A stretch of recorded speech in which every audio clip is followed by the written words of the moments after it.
那天晚上，当100多个陌生人在我辛苦经营了一辈子的果园里狂欢大笑时，我却像个被遗忘的孤魂野鬼，独自坐在漆黑的主卧室里，手里紧紧攥着那只早已发烫的手机。荧幕上，我那光鲜亮丽的儿媳妇王雅婷刚发了一则动态，照片里的她笑得花枝乱颤，依偎在我儿子陈建豪怀里，背后是我那栋引以为傲的红砖大厝，还有满园挂满果实的田氏树。配文只有短短1行字，却像一把淬了毒的尖刀，狠狠插进我的心窝。我们的新家，我们的派对，庆祝老公35岁生日快乐。我看着那2个刺眼的字眼，我们，心里一阵绞痛。这哪里是他们的家？这每一块砖，每一棵树，都是我林淑芬和过世的丈夫陈国强几十年如一日，流血流汗换来的。但我这个真正的主人，此刻却被遗弃在楼上，连一张请帖都没有收到。窗外传来震耳欲聋的音乐声，那种年轻人喜欢的电音舞曲，震得我的窗框都在微微颤抖。我透过窗帘的缝隙往下看，原本宁静的庭院被装饰得像个5星级饭店的户外宴会场。白色的帐篷，精致的长桌，穿着西装礼服的宾客们举着香槟杯穿梭其中。我甚至在人群中认出了几个熟面孔，那是镇上的议员，还有隔壁村的几个大地主。他们以前见到我都要客客气气地喊一声淑芬姐，可现在他们正对着雅婷点头哈腰，仿佛她才是这片土地的女皇。没人抬头看一眼2楼这扇漆黑的窗户，没人问一句：建豪啊，你妈妈呢？我就这样坐在床边，身上还穿着那件洗得发白的旧棉布睡衣，听住楼下的欢声笑语，感觉自己在这个家里已经成了多余的摆设，甚至是一个碍眼的污点。傍晚的时候，隔壁的李大婶美玉曾打电话来，语气里满是惊讶地问我：淑芬啊，你家今天这么热闹，办这么大的寿宴，怎么没看见你下来招呼客人？是不是身体不舒服？我当时只能强忍着哽咽，撒谎说自己感冒了，怕传染给别人。挂了电话，我眼泪止不住地流，这不是感冒，这是心寒。为了这一天，我儿子建豪甚至没跟我说一声生日快乐，他所有的心思都在如何配合雅婷演好这场上流社会的秀。雅婷嫌弃我穿着土气，说我的存在会破坏她精心设计的法式田园风氛围，所以他们默契地选择了忽视我，甚至在门口安排了保全，像防贼一样防止我这个亲妈突然出现。但我林淑芬这辈子什么大风大浪没见过，丈夫早逝，我一个人撑起这片家业，挡过台风，赶过流氓，什么时候受过这种窝囊气？我看着手机荧幕上那200多个点赞，看着下面一堆阿谀奉承的留言，雅婷姐好幸福，豪宅女主人，人生赢家，心里的怒火一点点烧钱了眼泪。既然你们要在我的地盘上踩着我的尊严往上爬，那就别怪我不给你们留面子。我缓缓站起身，膝盖因为风湿隐隐作痛，但这丝毫没有减慢我的脚步。我没有开灯，摸黑走出了房间，穿过那条我走了几十年的长廊。楼下的音乐声越来越大，夹杂着主持人的嘶吼声。现在让我们欢迎这栋豪宅的男主人，陈建豪先生。我冷笑一声，转身走向了后院的工具间。那里有这栋房子的总配电盘，这套电力系统是国强生前亲手设计的，为了防止台风天停电，我们特意装了大功率的发电机和复杂的线路。我知道每一条线路的走向，知道哪一个开关能让这一切瞬间归零。推开工具间那扇沉重的铁门，发电机的轰鸣声在耳边回荡。我看着眼前那个红色的主铡刀，深吸了一口气，那是一种混合住决绝与悲凉的气息。如果这就是你们想要的惊喜，那我就成全你们。我的手握住了冰冷的铡刀，没有一丝犹豫，猛地向下一拉，世界在那一瞬间安静了，震耳欲聋的音乐戛然而止。原本流光溢彩的庭院瞬间陷入死一般的黑暗，只有远处山脚下的几点路灯发出微弱的光。楼下先是死一般的寂静，紧接着爆发出一阵惊慌失措的尖叫声和嘈杂的议论声。怎么回事？停电了吗？快开手电筒！我看着窗外那片混乱的黑暗，心里竟然涌起一丝报复的快感。我推开后门，借着月光，一步步走进了那片原本不属于我的派对现场。我的棉布睡衣在夜风中微微飘动，像个幽灵，又像个审判者，水在那里。有人拿手机的手电筒照向我，强光刺得我眯起了眼睛，但我没有退缩。我站在台阶上，用尽全身的力气，对着那群依著光鲜却面目模糊的人群吼道：“全部给我滚出去！这是我的家，是林家的地，没经过我的同意，谁准你们在这里撒野？”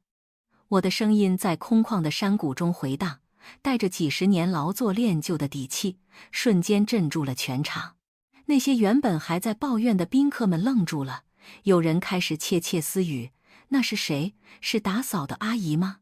好像是建豪的妈妈吧？怎么穿成这样？”就在这时，一束强光直直地打在我的脸上，紧接着是急促的脚步声。我儿子陈建豪穿着那一身剪裁合身的昂贵西装，气急败坏地从人群中冲了出来。他身后跟着一脸惊恐又愤怒的王雅婷。我原本以为看到亲生母亲站在这里，他至少会问一句：“妈，你怎么了？”或者担心我是不是哪里不舒服。可是没有，完全没有。借着手机微弱的光，我看清了他脸上的表情，那不是关心，甚至不是惊讶，那是纯粹的羞恼和厌恶。他冲到我面前，压低声音，咬牙切齿地对我吼道：“妈，你是不是疯了？你知道今天来了多少重要客人吗？你穿成这样跑出来，还切断电源，你是存心想让我身败名裂吗？”那一刻，夜风似乎更冷了，一直冷进了我的骨头缝里。我看着眼前这个我怀胎10月生下来，含辛茹苦拉拔长大的儿子，突然觉得他是如此陌生。他心疼他的面子，心疼他的派对，心疼他在岳父岳母面前的形象，却唯独不心疼我这个被他在生日宴上遗忘的母亲。我看着他，平静的可怕，一字一顿地说：“我不认识什么客人，我只知道这里是我林淑芬的家。既然你们不把我当家人，那这里也就没有你们的位置。”你建豪气得脸色铁青，刚想说什么，旁边的雅婷突然尖叫起来：“哎呦，我的裙子！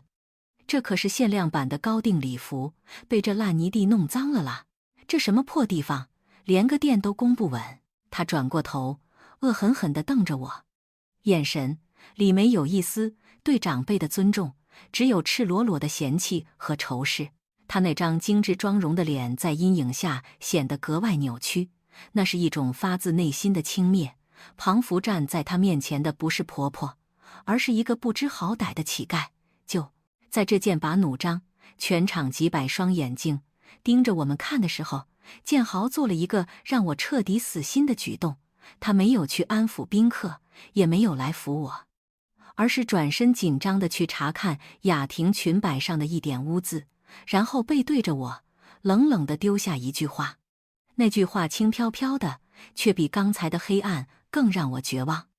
那晚儿子冰冷的背影，让我独自坐在漆黑的卧室里，过往的记忆像潮水般涌上心头，特别是那第一次见面的场景，至今想来仍让我心痛不已。回想起来，一切的裂痕其实早在那天就已经注定，只是当时的我沉浸在儿子终于要成家的喜悦中，选择性地忽略了那些显而易见的轻视与贪婪。那是半年前的一个周末，建豪兴奋地打电话回来，说要带他在台北认识的女朋友王雅婷回南投老家看看。那是我第一次听到这个名字，也是我噩梦的开始。为了迎接这未来的准媳妇，我兴奋的好几晚没睡好觉。我是个传统的乡下妇人，不懂什么名牌包包或是高级西餐，但我知道怎么用最好的食材来表达我的心意。那天清晨4点，天还没亮，我就骑着机车去了镇上的早市，挑选最新鲜的土鸡、发好的鱼翅，还有那些平日里我自己根本舍不得吃的鲍鱼和干贝。我要做林家祖传的佛跳墙。这道菜工序繁杂，光是备料就要花上1整天，还要用文火慢炖2天2夜，直到汤头浓郁金黄，胶质满满。我想着，城里的女孩娇生惯养，一定要让她尝尝这道充满妈妈味道的手路菜，让她知道我们林家虽然住在山上，但绝不会亏待了她。当那辆崭新的白色轿车缓缓驶入三合院的城口时，我正穿着围裙，满头大汗地从厨房跑出来迎接。车门打开，先伸出来的是一双镶住水钻的细跟高跟鞋，紧接着是王雅婷那张画着精致妆容的脸。她穿着一身白色的蕾丝洋装，手里拎着一个小巧的名牌包，整个人看起来就像是从电视里走出来的明星，与这充满泥土气息的果园格格不入。然而，她下车后的第一句话并不是向我问好，而是一声尖锐的惊叫：“哎呦，这是什么鬼地方啊！”只见她的高跟鞋陷进了昨晚刚下过雨、有些松软的泥土里，那白色的鞋跟沾上了黑色的泥巴。她眉头紧锁，一脸嫌恶地甩着脚，仿佛踩到的不是养育了我们几代人的土地，而是什么肮脏的秽物。建豪赶紧跑过去扶她，一边帮她擦鞋，一边赔不是，完全把站在门口笑脸相迎的我晾在了一边。为了缓解尴尬，我热情地招呼他们进屋吃饭。满满一桌的菜肴，正中间那瓮热气腾腾的佛跳墙，散发着诱人的香气。我特意盛了满满一碗里，面有最大颗的鲍鱼和最嫩的鸡腿肉，双手递到雅婷面前，笑着说：“雅婷啊，这是阿姨炖了2天的佛跳墙，很补的，你太瘦了，要多吃点。”雅婷看着那碗汤，却没有动筷子，她的眼神里流露出一种毫不掩饰的抗拒，甚至有些恶心。她用那修剪得完美的指甲轻轻推开了碗，皮笑肉不笑地说：“阿姨，谢谢你哦，但是这层油光看着就吓人。我正在实行生酮饮食，只吃沙拉和水煮肉，这种高热量又油腻的东西，我吃了会反胃的。”生酮饮食，我愣住了，这时髦的词汇对我来说太过陌生。我看着那碗我费尽心血熬制的汤，心里像被浇了一盆冷水。建豪在旁边打圆场，说雅婷是为倒持身材整顿饭。雅婷只吃了几口青菜，而且每吃一口都要用餐巾纸擦一下嘴角，仿佛这饭菜里有毒一样。他甚至拒绝喝我们山上甘甜的山泉水，坚持要喝他从车上拿下来的进口矿泉水。更让我心寒的一幕发生在饭后，当我去厨房切水果时，透过门缝，我看到雅婷趁建豪去洗手间的空档，竟然将我刚刚夹给他碗里的那颗鲍鱼，连同那些汤汁，一股脑地倒进了桌下的垃圾桶里。倒完后，他还用纸巾用力擦了擦手，对着刚回来的建豪小声抱怨：“这里真的好脏啊，连碗筷都有股怪味，我真的一刻都待不下去了。”建豪非但没有生气，反而还搂住他的肩膀，轻声哄住：“委屈你了，宝贝，我们待会就走。”那一刻，我手里的刀差点掉在地上。那不是普通的鲍鱼，那是我省吃俭用好几个月才舍得买的顶级食材，代表住我对这个未来媳妇最大的尊重和疼爱。但在他眼里，却成了肮脏的厨余。我忍着眼泪，端着水果走出去，假装什么都没发生。饭后，雅婷说想参观一下果园。走在果园的小径上，她一直用手捂住鼻子，眉头就没松开过。“这是什么味道啊？好臭哦！”她抱怨道。我解释说这是施了有机肥的味道，是对果树最好的养分。他却翻了个白眼，完全不感兴趣。然而，当走到后山的高处，可以俯瞰整个邻家果园和远处的山景时，他的眼神变了，那种嫌弃消失了，取而代之的是一种精明的、算计的光芒。他拿出手机不停地拍照，不是拍风景，而是对着地形指指点点。他转头问建豪：“老公，这里视野真好，这片地到底有多少平啊？如果是我们的，把这些又臭又老的果树全砍了，盖几间那种现在最流行的豪华露营帐篷，或者是玻璃屋民宿，肯定能赚翻了。”建豪笑着附和：“是啊，这里地势高，风景好，确实很有潜力。”雅婷兴奋地挽着建豪的手臂，声音里透着贪婪：“对吧？等到以后这块地转到我们名下，我们就立刻动工。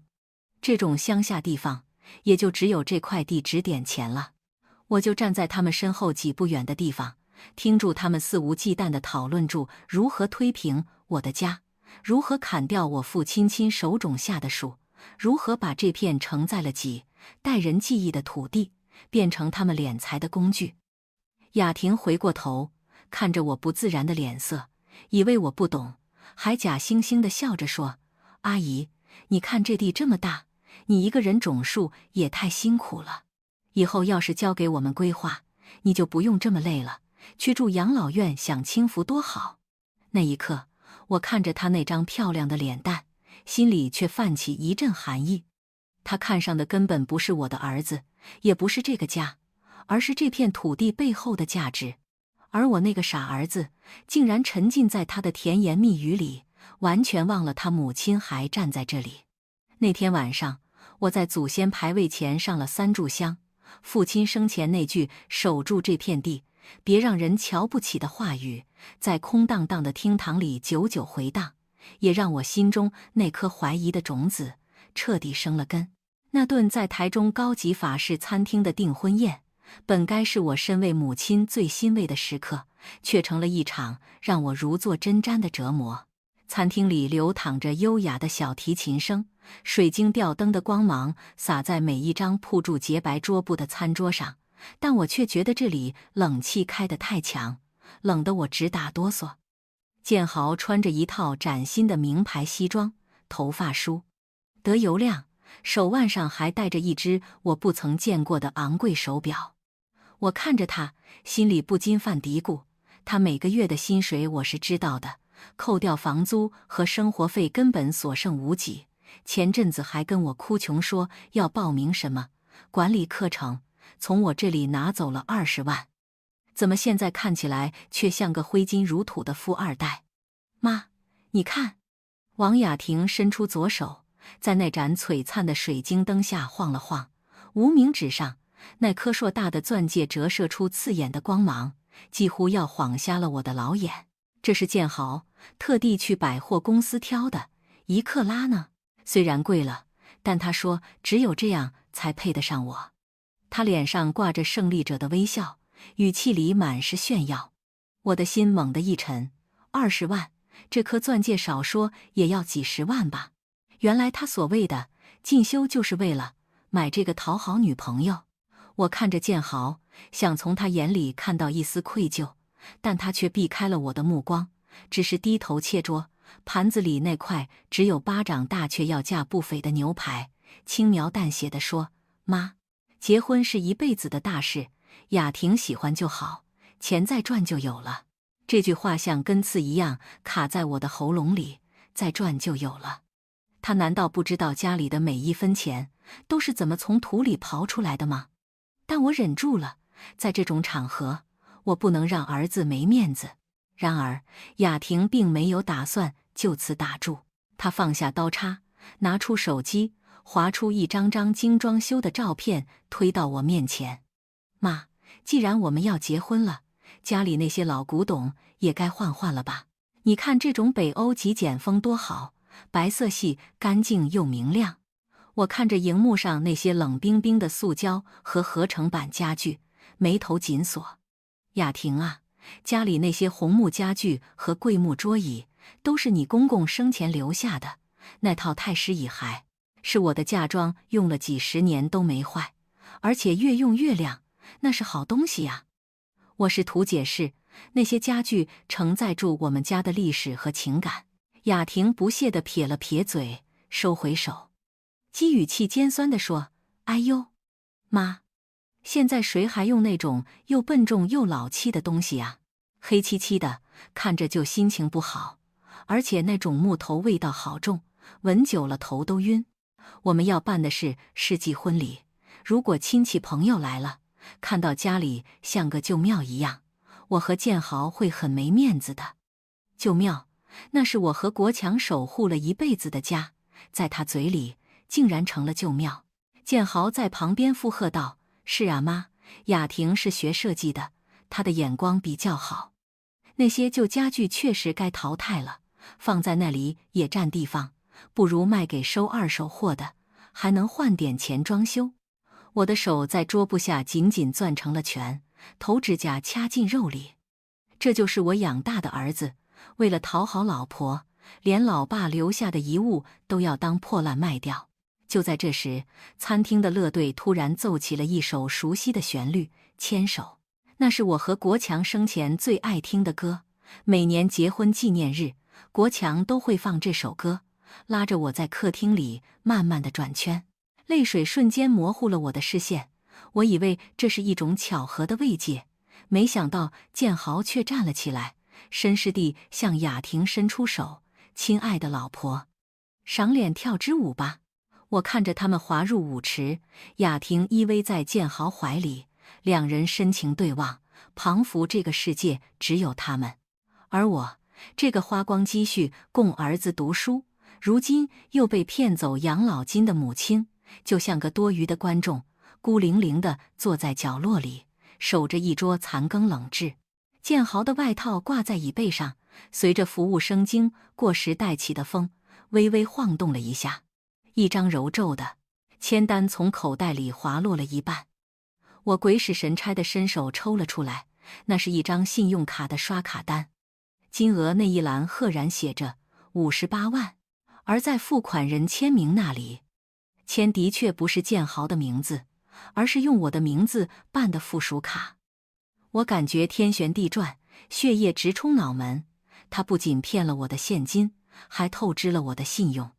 舞池里，雅婷贴在建豪耳边，眼神穿过人群，冷冷地落在我身上，嘴唇动了动。虽然隔着音乐，但我读懂了她的唇语，也或许是我心里已经预感到了那句话。她在说，那个老太婆的房子，迟早要拆得前干净净，才配得上我们的婚礼。那顿饭我是怎么吃完的，我已经不记得了。我只记得回程的车上，雅婷还在喋喋不休地说着：“妈，家里那些神桌也要撤掉，我要在那里做一个开放式的吧台，这样才 fashion 时尚。”我看着窗外飞逝的夜景，心比这夜色更黑更冷。那几天南头山区的午后总是闷热，得让人喘不过气。低垂的乌云压在连绵的山头上，像极了我胸口那块搬不开的大石。自从订婚宴那晚之后，建豪和雅婷有好几天没消没息，直到那个礼拜五的下午，一辆陌生的货运车停在了三合院门口，紧接着建豪那辆白色轿车也开了进来。雅婷下了车，手里抱着一本厚厚的资料夹，脸上挂着我不曾见过的严肃与决绝，那模样不像是一个准新娘回来探望婆婆，倒像是一个要去谈判并购案的生意人。他们没在院子里多做停留，径直走进了客厅。雅婷嫌弃地看了一眼那张她口中老气横秋的桂木桌，从包包里掏出一张湿纸巾，仔仔细细地擦拭了一遍她要坐的位置，才勉强坐下。妈，婚礼的企划书出来了，你看一下。雅婷将那本厚重的资料夹推到我面前，语气不容置疑。我戴上老花眼镜，翻开那精美的铜板纸，映入眼帘的是令人眼花缭乱的设计图：欧式宫廷风的拱门，空运进口的白玫瑰花墙，还有那什么梦幻水晶马车进场。我不懂这些花俏的名堂，但我看得懂最后一页预算表上那一长串的数字。当我的视线落在总金额那一栏时，我的手不由自主地抖了一下，眼镜差点滑落下来。150万，这还不包括之前的钻戒和他们所谓的置装费。150万！我抬起头，声音浅色的像吞了一把沙子。雅婷啊，我们乡下办喜事，通常都是请总铺师来办桌，热闹又实惠，亲戚朋友也吃得开心。隔壁村的金龙师手艺很好，一桌8000块就有龙虾和红鲟了，加上搭棚子和那卡西乐队，50万就能办得很风光了。这150万是不是太多了？雅婷一听办桌2个字，眉头瞬间皱得死紧，仿佛听到什么脏话一样。妈，你在开玩笑吗？她尖锐的声音在客厅里回荡。办桌，那是给那些没水准的人吃的流水席，塑胶碗筷，大红圆桌，还有那种穿得乱七八糟的端菜阿姨，low 不 low 啊？我王雅婷的婚礼是要上社群媒体头条的，是要给我的设计圈朋友看的。我们要请的是台北的一流婚顾公司，吃的是法式5道式套餐，每一道菜都要有摆盘。乐队要请弦乐4重奏，不是那种吹萨克斯风的土包子。他越说越激动，胸口剧烈起伏，仿佛受了天大的委屈。我转头看向建豪，希望他能说句公道话，毕竟这是一笔巨款，是我和他在果园里一颗汗珠摔成8瓣才攒下来的血汗钱。但建豪避开了我的目光，他伸手握住雅婷的手，转过头来对我说：妈，雅婷说得对，现在时代不同了，没人喜欢吃那种油腻腻的办桌，而且这是我这辈子唯一一次婚礼。难道你希望我在岳父岳母面前抬不起头吗？雅婷的朋友都是有头有脸的人物，如果弄个流水席，真的会被笑掉大牙的。可是建豪，你也知道家里的状况。我试图做最后的挣扎，语气里带着一丝哀求。这150万是妈存了一辈子的养老金，也就是俗话说的棺材本。如果现在都花光了，万一以后我有个病痛，或者是果园收成不好，妈……建豪不耐烦地打断了我，那声妈喊得不再亲切，反而充满了责备。你身体这么硬朗，说什么棺材本多不吉利？再说了，你还有这个果园，还有这栋房子，怕什么？我和雅婷以后会孝顺你的，我们的就是你的。你现在把钱握那么紧干什么？生不带来死不带去的，难道你要把钱带进坟墓里吗？这句话像一记重锤，狠狠地砸在我的心口。生不带来，死不带去。原来在我儿子眼里，我留着这些钱就是自私，就是不为他着想。我看着他那张理所当然的脸，突然觉得好累。那是一种从骨子里透出来的疲惫。几十年的养育之恩，竟然抵不过一句面子。雅婷见我沉默，立刻补上最后一刀。她冷冷地说：妈，如果您真的不愿意出这笔钱也没关系，反正我爸妈那边也说了，如果男方家这么小气，连个体面的婚礼都办不起，那这门婚事就算了吧，我不嫁了。这是在逼宫，他们算准了我这个做母亲的软肋，算准了我舍不得让儿子打光棍，算准了我在乎家族的名声。外面的雷声轰隆隆地响起，大雨终于倾盆而下，雨水打在屋瓦上，发出噼里啪啦的巨响，掩盖了我心碎的声音。我缓缓站起身，感觉双腿像灌了铅一样沉重。我走进卧室，打开那个藏在衣柜深处的铁盒子，拿出了那本泛黄的存折和印章。那里面的150万是我省吃俭用，连一件新衣服都舍不得买，甚至生病了也只敢去药房买成药吃，一点一滴抠出来的。那原本是我给自己留的最后一点尊严和安全感。当我颤抖着手将存折和印章递汉建豪时，我没有错过雅婷眼中那一闪而过的贪婪光芒。她几乎是一把抢过了存折，快速翻开最后一页，确认了上面的数字。她没有说谢谢，甚至连一丝感动的表情都没有，只是撇了撇嘴，小声嘟囔了一句：“这数字也就刚刚好够付尾款而已。”原本还想追加一个烟火秀的，看来只能省省了。建豪拿到了钱，脸色立刻阴转晴。他拍了拍我的肩膀，敷衍地说：“妈，谢啦，你放心，婚礼当天你一定会很有面子的，我们会让你做主桌。”他们没有留下来吃晚饭，拿到钱后就像躲瘟神一样匆匆离开了，说是还要赶回台北跟婚顾公司确认细节。我看着那辆白色的车消失在雨幕中，客厅里只剩下我一个人，还有桌上那杯雅婷一口都没喝过的冷茶。外面的雨越下越大，天色完全暗了下来。我拿着手机，打开网路银行的界面，看着账户余额，那一栏变成了孤零零的零。那一刻，恐惧感像潮水一样淹没了我。没有了钱，我就像是一个赤身裸体站在寒风中的老人，失去了所有的屏障。我走到神桌前，点了3炷香，看着烟雾缭绕中亡夫国强的遗照，他的笑容依然那么憨厚温暖，彷佛在说：“淑芬，别怕。”我的眼泪终于忍不住流了下来，混合着窗外的雨声，在这个空荡荡的大房子里显得格外凄凉。国强啊！我对着照片喃喃自语，为了儿子，我把老本都拿出来了。我以为只要我给的够多，他们就会满意，就会把我当一家人。可是为什么我心里这么不安呢？我是不是做错了？照片里的国强沉默不语，只有香炉里的香灰无声地断了一截，掉落在冰冷的桌面上，摔得粉碎。那150万交出去后的第2天，林家大错原本的宁静就被彻底粉碎了。清晨6点不到，钻孔机刺耳的尖笑声就像电钻直接钻在我的脑神经上，将我从浅眠中惊醒。我披上外衣，慌忙跑出房间，眼前的景象让我心脏猛地一缩，差点停止跳动。只见3、4个工人正挥舞住锄头和电锯，在庭院里肆虐。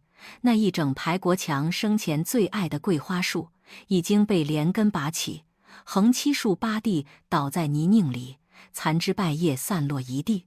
那些树是我们结婚那年种下的，30几年了，每年秋天都会飘散出浓郁的香气，那是这个家的味道，也是我对亡夫的念想。而此刻，他们就像一堆毫无价值的垃圾，被工人们粗鲁地拖向门口的废弃物卡车。住手！你们在做什么？谁准你们砍树的？我发疯似地冲过去，张开双臂挡在仅剩的一棵桂花树前，眼泪止不住地流下来。工人们停下动作，面面相觑。这时，王雅婷穿着一身时髦的连身裤，戴着墨镜，手里拿着一杯冰咖啡，慢悠悠地从侧门走了出来。妈，你这么激动干什么？她拉下墨镜，露出一双不耐烦的眼睛。这些树长得乱七八糟的，还招蚊虫。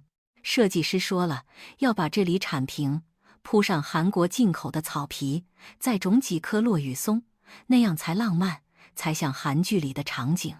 这可是为了婚礼的公爵效果，你别在这里碍事行不行？我看着他那张冷漠的脸，浑身颤抖。这树是你公公种的，你这是在挖我们林家的根呐！你凭什么？雅婷冷笑一声，指了指站在不远处正在指挥工人的建豪，凭这是建豪同意的。妈，你要是有意见，去跟你儿子说。我看向建豪，他背对着我，似乎感觉到了我的目光，肩膀僵硬了一下，却没有回头，只是挥手示意工人继续。伴随着电锯再次响起的轰鸣声，最后一棵桂花树在我面前轰然倒下。那一刻，我觉得倒下的不只是树，还有我这个母亲，在这个家里最后一点尊严。然而，这仅仅是这场羞辱的开始。下午，当我坐在客厅对着空荡荡的庭院发呆时，雅婷和建豪拿着几个大纸箱走进了我的主卧室。那是这栋大错里采光最好、空间最大的房间，也是我和国强生活了半辈子的地方。房间里的每一个角落都充满了我们夫妻的回忆。我看着他们进去，心里升起一股不祥的预感，连忙跟了进去。你们要做什么？我站在门口问道。雅婷环顾四周，用那种挑剔的眼光审视住我的床铺、我的梳妆台，还有墙上挂着的我和国强的结婚照。妈，这间房间坐北朝南，风水最好，而且还有一个大落地窗，视野最开阔。她转过身，理所当然地对我说：“我和建豪商量过了，婚礼那天我们要用这间房当作新娘房，之后我们回南头住的时候，这间也当作我们的主卧室。毕竟我们要生小孩，空间大一点比较方便。”我不敢置信地瞪大了眼睛：“这是我的房间？我在这里住了几十年了，你要把我赶出去？”建豪这时候终于开口了，他不敢看我的眼睛，只是低着头看着地板上的花砖。“妈，不是赶你出去，只是这间房间比较气派，适合拍婚纱照和迎娶。你一个人住这么大的房间也浪费，而且打扫起来也累。那我住哪里？”我颤抖着声音问。雅婷指了指厨房旁边的那间小房间。“那里呀，之前不是当作储藏室吗？我们已经叫人清理出来了，重新粉刷一下，再放张单人床，很温馨的，而且离厨房近。妈，你早上起来煮饭也方便，不用走那么远的路。”储藏室，那是以前放杂物和农具的地方，没有窗户，终年阴暗潮湿，只有3平大。他们竟然要我这个一家之主去住连佣人都不住的储藏室。你这是大逆不道！我气得浑身发抖，指着雅婷的鼻子骂道。雅婷却不以为意，她走到衣柜前，自顾自地打开柜门，里面挂着几套国强生前留下的旧西装，虽然款式老旧，但我每年都会拿出来晒洗，保存得很好。哎呦，这什么味道啊！一股霉味。雅婷嫌恶地捏着鼻子，伸出2根手指，夹起一件国强的西装外套。“妈，这些死人的衣服你还留着干什么？多晦气啊！难怪这房间阴森森的，这些东西全是细菌，对孕妇不好的。”说完，她竟然像扔垃圾一样，将那件西装随手往地上一扔，还用脚尖踢了一下，仿佛那是沾了病毒的秽物。“建豪，叫人拿个大垃圾袋来，把这些破烂全清出去烧掉。我要把衣柜腾空放我的礼服。”看着国强最珍惜的那套西装被他踩在脚下，我脑中那根名为理智的神经啪的一声断了。那不只是一件衣服，那是国强留给我的念想，是这个家的魂。我不知道哪里来的力气，冲过去一把推开雅婷，弯腰捡起那件西装，紧紧抱在怀里，泪水决堤而出。“你给我滚！这是国强的家，不是你撒野的地方。你凭什么丢他的东西？”雅婷被我推得踉跄了几步，差点跌倒。她站稳后，恼羞成怒地尖叫起来：“陈建豪，你看看你妈！”她推我：“我肚子里要是有了孩子怎么办？你就在那边看着你老婆被欺负吗？”建豪原本一直站在旁边装聋作哑，听到雅婷的尖叫，他像是被启动了什么开关，猛地冲过来，一把抓住我的肩膀，力道大得让我生疼。“妈，你够了没有？”他对着我吼道，唾沫星子喷在我的脸上。“不就是几件旧衣服吗？”雅婷说：“是为了孩子好，你为什么要这么固执？你是不是非要搞得家无宁日你才甘心？”我看着眼前这个面目狰狞的男人，这是我从小捧在手心里怕摔了，含在嘴里怕化了的儿子啊！为了讨好一个还没进门的女人，他竟然帮着外人来践踏他死去的父亲，来羞辱他活着的母亲。心寒到了极点，反而生出一股灼热的怒火。我抬起手，用尽全身的力气，狠狠地一巴掌甩在了建豪的脸上。啪！清脆的耳光声在安静的卧室里回荡，打断了所有的争吵。建豪被打偏了头，捂着脸，震惊地看着我。雅婷也吓住了，张住嘴发不出声音。我的手掌火辣辣的疼，但心更疼。我看着这对让我感到无比恶心的男女，一字一句地说道：“这巴掌是替你爸打的，他瞎了眼，生出你这个不孝子，带着你的女人滚出我的房间。只要我还有一口气在，这个家，这间房就轮不到你们做主。”建豪的脸色从震惊转为阴沉，他死死地盯着我，眼里最后一丝温情也消失了。他拉起雅婷的手，咬着牙冷冷地说：“好，妈，这是你自己选的，你别后悔。”他们转身摔门而去，留下我一个人抱着国强的西装，在满是狼藉中，慢慢地滑坐在冰冷的地板上，放声大哭。那场激烈的争吵过后，建豪和雅婷连夜开车回了台北，留给我一世的狼藉和死一般的寂静。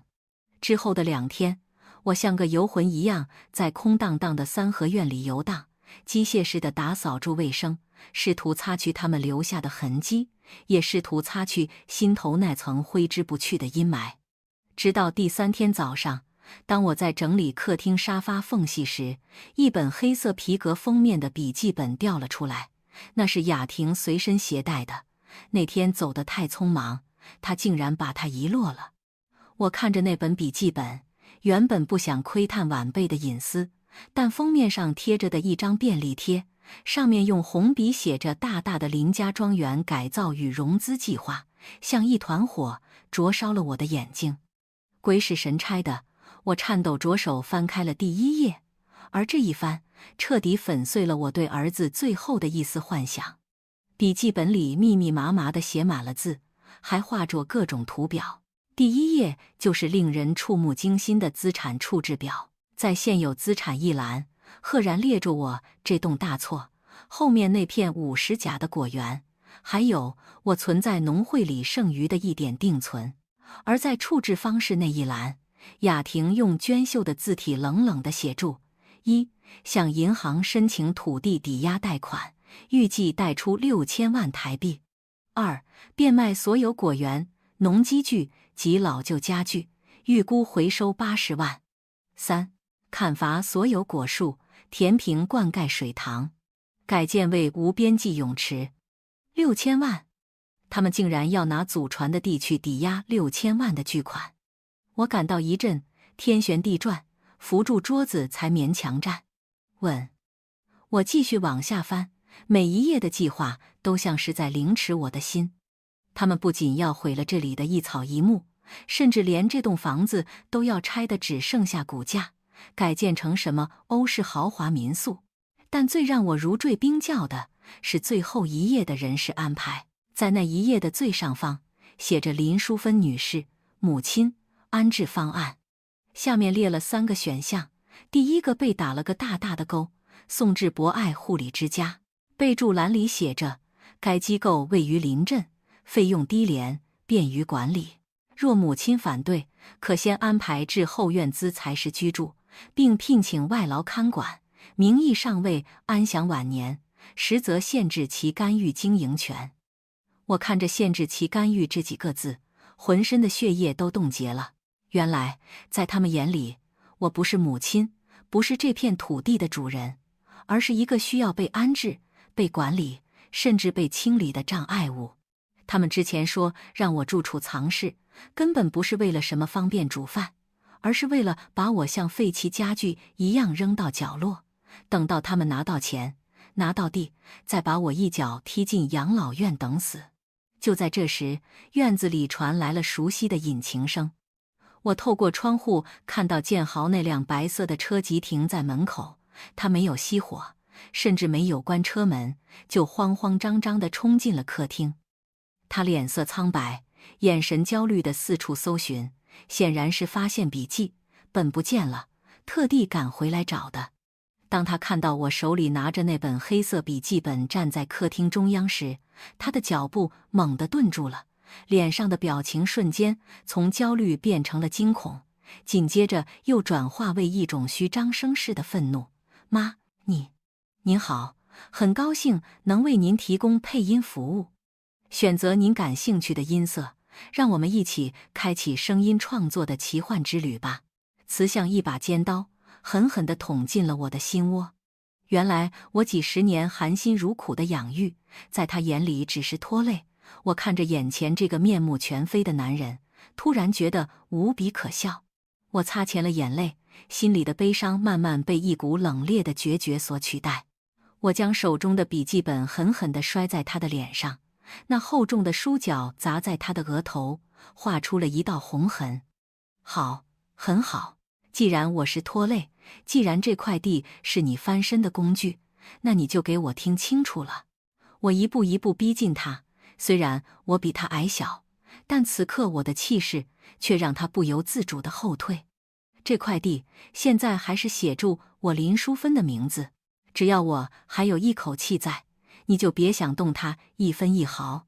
你想翻身，可以靠你自己的本事去翻，别想吸我的血，啃我的骨头去填满你们的贪婪。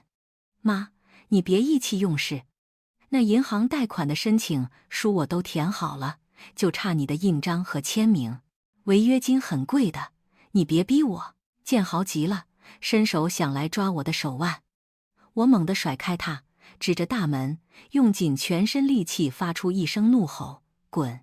给我滚出去！从今天起，我没有你这个儿子，你也不是林家的子孙。带住你的春秋大梦，滚出我的家！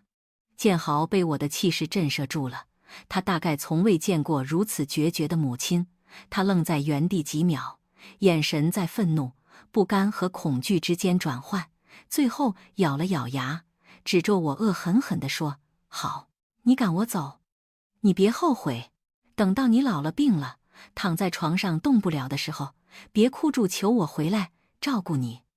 这块地迟早是我的，我就看你能守到什么时候。说完，他转身冲出门外，钻进车里。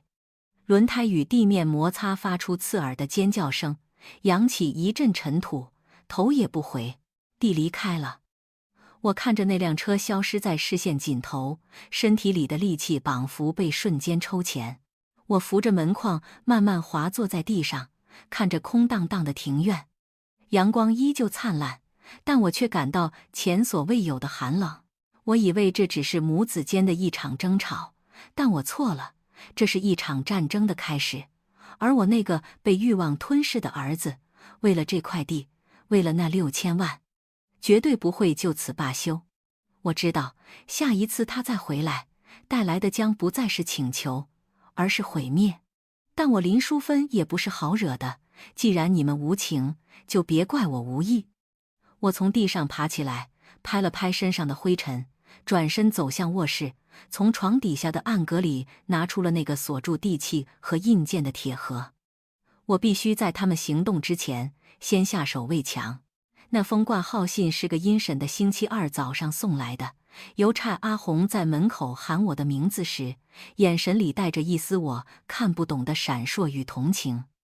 我擦了擦手上的水珠，疑惑地接过那封印着南头地方法院红色官印的信封。当我拆开信封，抽出那叠薄薄的公文时，手抖得几乎拿不住纸张，白纸黑字，字字诛心。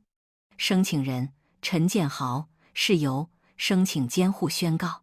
理由栏里赫然写着：相对人林淑芬因年事已高，疑似罹患阿兹海默症，多次出现记忆错乱，甚至有危害公共安全之行为，如忘关瓦斯，已无力管理名下榜大资产。为保护母亲权益，恳请法院裁定由长子陈建豪担任法定监护人。我感到一阵晕眩，必须扶住门框才能勉强站立。监护宣告，我的亲生儿子为了夺走我的财产，竟然要向法院证明我是个疯子，是个废人。我突然明白了，这一切都是预谋。自几个月来，建好偶尔回来的几次探望，根本不是良心发现，而是在布局。我想起上个月，他突然大惊小怪地在厨房喊：“妈，你怎么瓦斯没关就在烧空锅子？很危险耶！”当时我明明记得我根本没开火，还以为是自己真的老了，记性不好。现在想来，那是他故意开的，甚至还特意敞开大门让路过的。邻居闻到瓦斯味。还有那次我的传折找不到，急得团团转，最后却在他的引导下在冰箱里找到。他当时一脸担忧地看着我，转头却对住来串门子的沈婆叹气：“哎，我妈这失智症状越来越严重了，连钱都乱藏。”原来他早就开始在乡邻间散播我老糊涂的谣言，用一种孝顺儿子担忧生病老母的姿态，一步步将我推向精神失能的深渊。现在全村的人大概都在议论纷纷，说林淑芬真的疯了，幸好有个孝顺儿子愿意接管家业。这招杀得见骨，真的好狠毒，既要谋我的财，还要毁我的名，让我百口莫辩。那一整个下午，我把自己关在房里，听住窗外风吹过竹林的声音，心里却是一片死寂。直到傍晚，美玉姨急匆匆地跑来敲我的门，她一进门就拉着我的手，眼眶红红的：“淑芬啊，外面传得好难听，说你儿子要送你去精神鉴定，说你已精神治不清了，但我知道你没有。你上周跟我算菜钱，连几块钱零头都算得清清楚楚，怎么可能失智？这分明是那对没良心的夫妻在搞鬼。”看着美玉姨焦急的脸，我那颗冰冷的心终于有了一丝温度。至少这世上还有人相信我。美玉，我不怕。我拍了拍她的手，语气异常平静，那是绝望过后的坚韧。他们要告，我就应战。我林淑芬一辈子行得正坐得端，没疯就是没疯，谁也别想把屎盆子扣我头上。隔天一早，我换上了一身整洁的深蓝色套装，梳好了头发，挺直了腰杆，独自一人搭公车去了镇上的律师事务所。张律师是个60多岁的老前辈，当年国强处理土地纠纷时曾找过他。他接过法院的传票，眉头皱得死紧，推了推老花眼镜，叹了口气：“淑芬姐，这招监护宣告在争产案里是最下作的手段。一旦法院判下来，你名下的所有财产、印鉴，甚至你的人身自由，都会交到监护人手里。也就是说，你儿子可以名正言顺地卖你的地，把你送进养老院，而你连说不的权利都没有。那我该怎么办？”我问。去医院做鉴定。张律师严肃地说：“我们必须拿到权威医疗机构的证明，证明你的精神状态完全正常，具备完全的行为能力。这过程会很难受，对方律师可能会在法庭上用各种刁钻的问题羞辱你，证明你不正常，你要撑住。”接下来的1个月是我人生中最黑暗的日子。我像个犯人一样被带到大医院的精神科，医生拿着量表问着我那些若是平时我会觉得可笑的问题。现在是民国几年？现任总统是谁？100减7是多少？我看着年轻一生公事公办的脸，心里涌起一股强烈的屈辱感。我是一个种了一辈子水果，掌管住几10甲地，能把账目算得清清楚楚的母亲，如今却要像个3岁小孩一样，向陌生人证明自己有脑子。而在走廊的另一头，我看到了建豪和雅婷。雅婷戴着墨镜，挽着建豪的手，嘴角挂着一抹若有似无的冷笑，彷佛在看一只困兽在做最后的挣扎。建豪则避开了我的视线，低着头，但我分明看到了他手里拿着的一叠文件，那大概是他们搜集的所谓我发疯的证据。从医院出来的那天，天空下着蒙蒙细雨。我拒绝了律师送我的好意，想一个人走走。走着走着，我来到了一个小公园，累得瘫坐在长椅上。周围是嬉戏的孩童和散步的老人，每个人看起来都那么幸福，只有我像个被世界遗弃的孤儿。雨水混合住泪水流进嘴里，是苦涩的味道。我究竟做错了什么？是太宠溺儿子吗？还是我不该守着这份家业？阿姨，这给你。一个温柔的声音打断了我的思绪。我抬起头，看到一位陌生的中年妇女递丝我一包面纸。她穿着朴素，眼神里满是善意。人生没有过不去的坎，哭出来就好，但别淋坏了身体。她轻声说道，然后在我不远处坐下，静静地陪着我。没有多问一句话，我看着手里的这包面纸，突然感到一阵鼻酸。一个素昧平生的陌生人都能给我这样的温暖，而我那怀胎10月生下的儿子却巴不得将我逼上绝路。那一刻，我看着雨过天晴后从云层透出的微光，心里那堵摇摇欲坠的墙终于重新筑了起来。不，我不能倒下。如果我就这样认输了，不仅对不起国强，更对不起我自己。我要让所有人知道，林淑芬不仅没有疯，而且比任何时候都清醒。这场仗我打定了。我擦乾眼泪，站起身，握紧了拳头，朝着公车站大步走去。我的背影在夕阳下拉得很长，虽然孤单，但不再佝偻。我知道，真正的反击才正要开始。那法锤重重落下的一声脆响，在空旷肃穆的法庭里回荡，也像是一记重拳，彻底斩断了我与陈建豪之间最后一丝母子情分。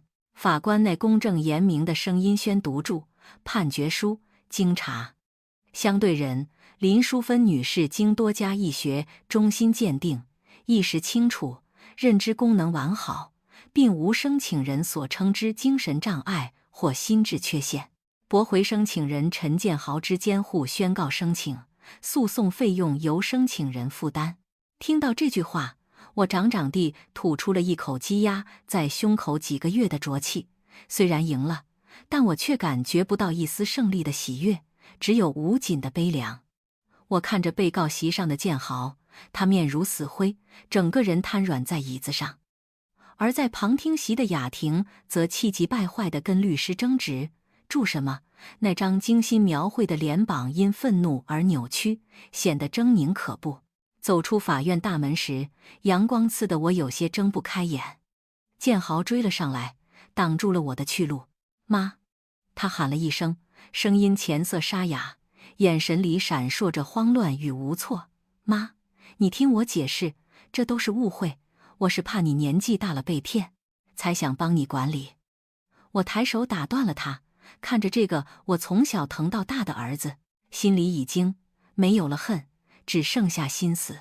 建豪，刚才在法庭上，你的律师拿着那些伪造的证据，说我大小便失禁，说我连自己名字都不认得的时候，你有想过我是你妈吗？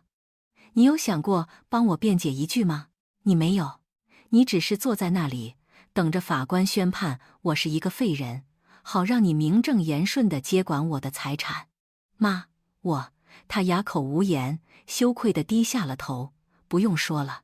我转头看向一直陪在我身边的张律师，语气坚定地说：张律师，我们现在就去市务所，要立遗嘱。建豪猛地抬起头，惊恐地看着我。遗嘱？妈，你要立什么遗嘱？我看着他，一字一句地宣告：我要把林家果园这栋大厝以及我名下所有的现金，在我100年之后全数捐赠给南投县乡土文化保存基金会。我宁愿把地捐给社会，让它变成一个保留在地农业文化的教育园区，也绝不会留给一个想把祖产变卖，把亲娘赶出家门的不孝子。你疯了，那也是我的家啊！雅婷从后面冲了过来，尖叫道。我冷冷地看了她一眼，从你想把我送进养老院的那一刻起，那里就不是你的家了。说完，我头也不回地上了计程车，将他们绝望的叫喊声抛在身后。那天下午，在律师事务所，我签下了那份断绝后路的遗嘱，并办理了财产信托。这意味着，就算我将来真的老糊涂了，他们也动不了这块地分毫。除夕夜如期而至，这是中国人最重视的团圆夜。往年的这个时候，家里总是热闹非凡，厨房里蒸笼，冒着热气，客厅里电视播放着特别节目，建豪会帮我贴春联，国强会在神桌前摆好贡品。但今年，偌大的三合院里只有我一个人。我依然按照惯例，从一大早就开始忙碌，杀鸡、煎鱼、炖长年菜，做了一整桌丰盛的年夜饭。我看着满桌的菜肴，心里空落落的。我拿出2副碗筷，一副摆在自己面前，另一副摆在对面那个建豪以前坐的位置。窗外传来远处村落的鞭炮声，此起彼落，偶尔还能听到邻居家小孩的嬉闹声和大人们的划拳声。那种人间烟火气，此刻却显得格外刺耳。我给自己倒了一杯高粱酒，又在对面的空位前撒了一杯。国强啊！我对着空气，眼泪终于忍不住流了下来。今年过年冷清了点，你别见怪，儿子没回来，他忙。我撒了个谎，哪怕是对纣王夫的牌位，我也说不出儿子不要我们了这句话。我夹了一块鸡腿放在空碗里，那是建豪最爱吃的部位。以前每次过年，我都会把2只鸡腿都留给他，看着他大口啃肉的样子，我就觉得饱了。可现在，那只鸡腿孤零零地躺在碗里，慢慢变冷变硬，就像我们母子之间的关系再也热不回来了。那天晚上，美玉姨怕我想不开，端着一碗热腾腾的汤圆来敲门。她看着我，一个人对着满桌冷菜流泪，叹了口气，抱住我说：“淑芬，想哭就哭出来吧，别憋坏了。”在美玉姨温暖的怀抱里，我痛哭失声。哭过之后，美玉姨犹豫了一下，还是告诉了我一个消息：“淑芬，我听镇上的人说，建豪和那个女人近几天在台北办婚礼了。”我愣了一下，随即苦笑：“是啊，他们拿到了我给的那150万，虽然没拿到地，但婚还是要结的。只是这场婚礼没有男方的主婚人，没有母亲的祝福，甚至连祖先的牌位都没有拜过。这样的婚姻真的会幸福吗？”而且美玉姨压低了声音，神色凝重：“我听说他们那个什么度假村的计划还没死心，因为拿不到你的地契去银行贷款，那个女人好像怂恿建豪去借了地下钱庄的钱，听说利息很高，是那种吸血鬼一样的高利贷。”听到地下钱庄4个字，我的心脏猛地收缩了一下。虽然我恨他不孝，但他毕竟是我的骨肉，借高利贷那可是一条不归路啊。那个王雅婷简直是丧心病狂，为了他的发财梦，竟然把建豪往火坑里推。他们借了多少？我颤声问道。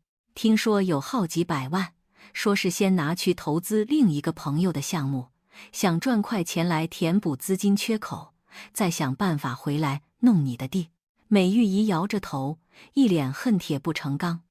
那个女人真是害人精，建豪这孩子也是糊涂，怎么就被迷得七荤八素的？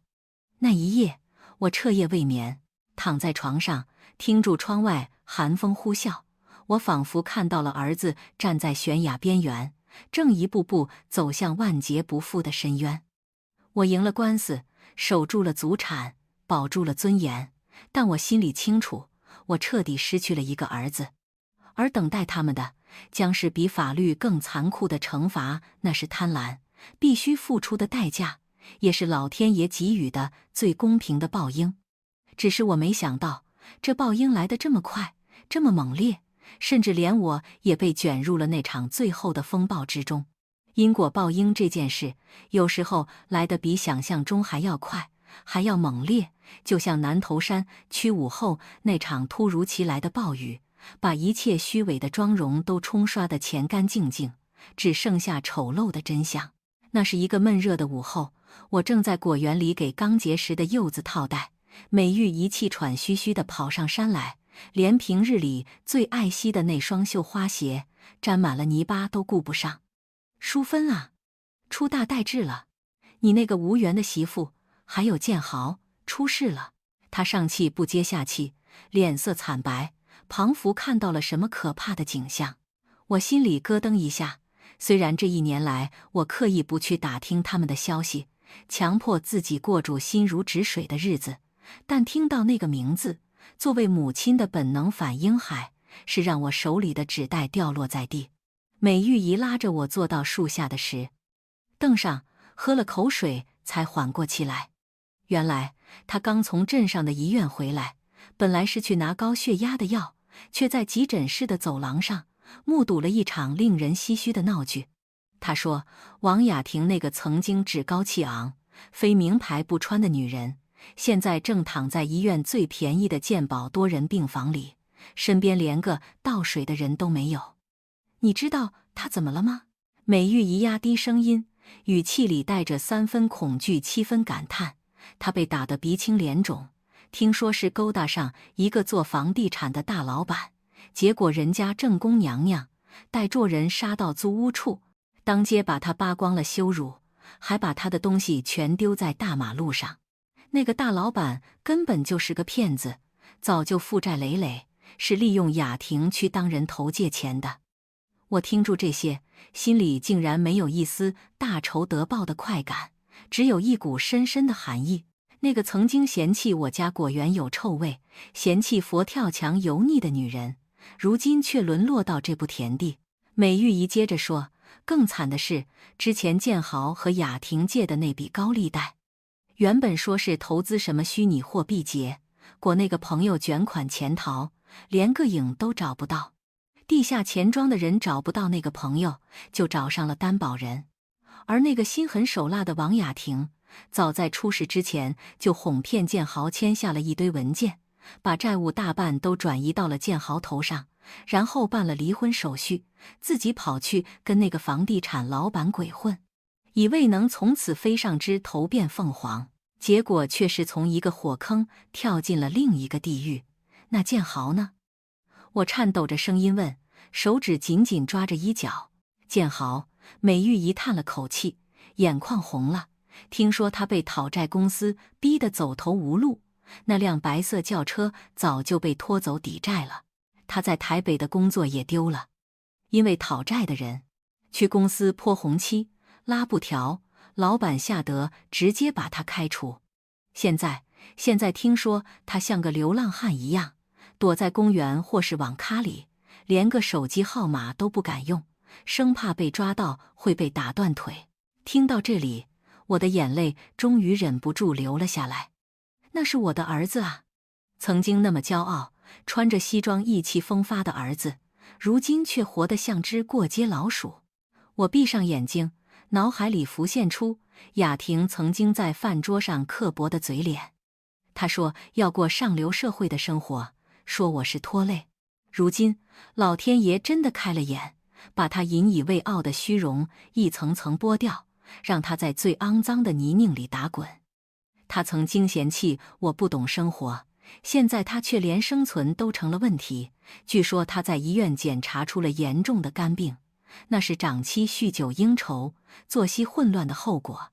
医生说如果不换肝，恐怕撑不了多久。而她的娘家，那对曾经是丽眼的父母，一听到女儿欠了巨债又得了重病，竟然连夜搬家，连电话都换了，生怕被连累，把亲生女儿像垃圾一样丢在医院不管不顾。那个曾经不可一世、扬言要将林家大错一位平地的王雅婷，现在正躺在充满消毒水味和老人霉味的病房里，听住隔壁床病人的呻吟，吃着医院免费提供的清淡稀饭，那是他以前连看都不会看一眼的廉价食物。这就是报应吗？这就是他汲汲营营算计了一辈子换来的结局吗？当天晚上，我独自坐在空荡荡的厅堂里，望着国墙的遗照，久久无法言语。外面的风吹得竹林沙沙作响，像是在呜咽。我没有因为他们的落魄而感到开心，因为这场悲剧里没有赢家，建豪为了贪婪失去了尊严和亲情，雅婷为了虚荣失去了健康和人生。而我虽然守住了地，却失去了一个完整的家。但我心里很清楚，我不能在这个时候心软。地下钱庄是无底洞，如果我现在拿钱去帮建豪还债，那就是把整个林家祖产都填进去也填不满的。而且如果不让他痛彻心扉地跌到谷底，不让他亲自尝尝被最信任的人背叛的滋味，他永远长不大，永远学不会脚踏实地。几天后，一个陌生的号码打进了家里的市话。电话铃声在安静的夜里显得格外刺耳。我犹豫了许久，颤抖着手接了起来。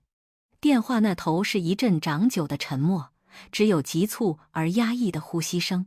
过了好一会儿，传来一个男人哽咽、沙哑，甚至带住哭腔的声音：“妈，我有罪。”那是我儿子建豪的声音，但我听得出来，那个曾经不可一世、对我大吼大叫的陈建豪已经死了。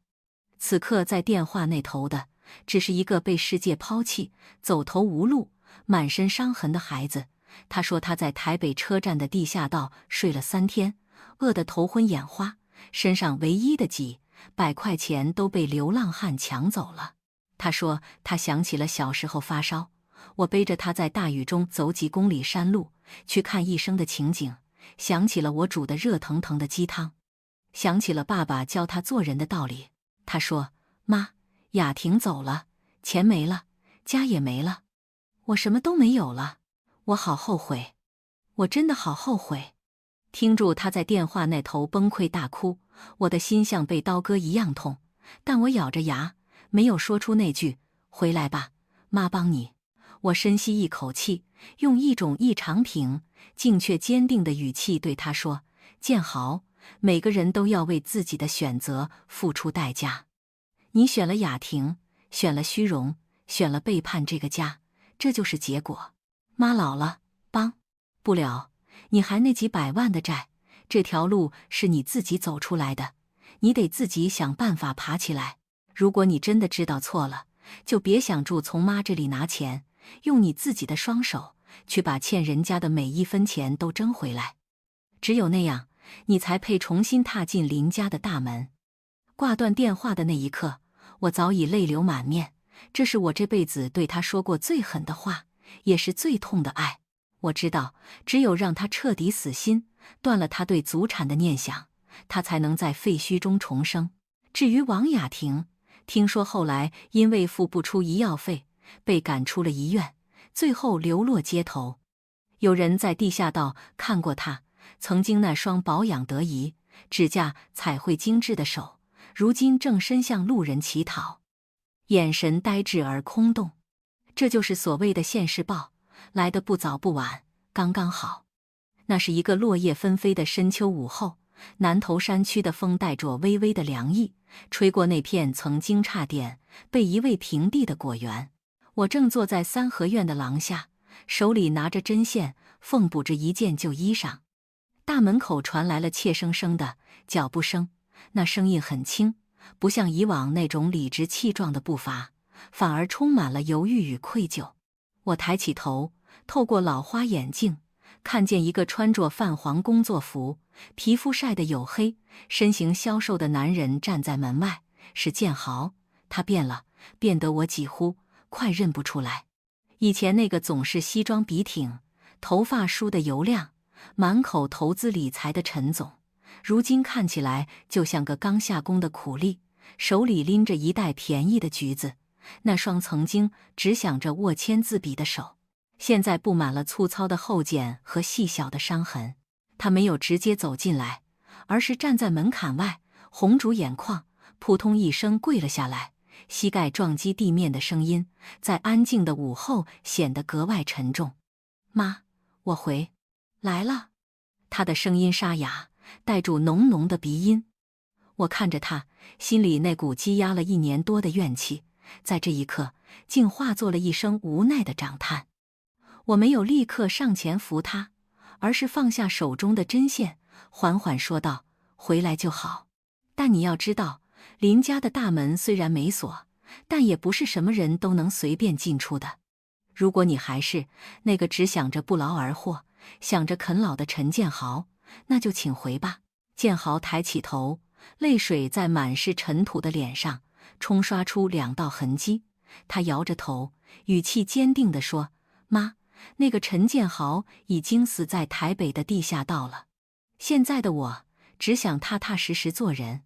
我还清了地下钱庄的利息，现在在工地搬砖，虽然赚得少，但每一分钱都是干净的。我只想回来看看你，给你磕个头。”那一刻，我看着他，眼里久违的真诚，那是他小时候犯错后寻求原谅的眼神。我站起身，走进厨房，盛了一碗热腾腾的猪油拌面，现那是他小时候最爱吃的味道。我端到他面前，轻声说：“起来吧，把面吃了，吃饱了才有力气去还债，去把丢掉的良心找回来。”建豪颤抖着手接过碗，狼吞虎咽地吃了起来，眼泪混着面条一起吞进肚子里。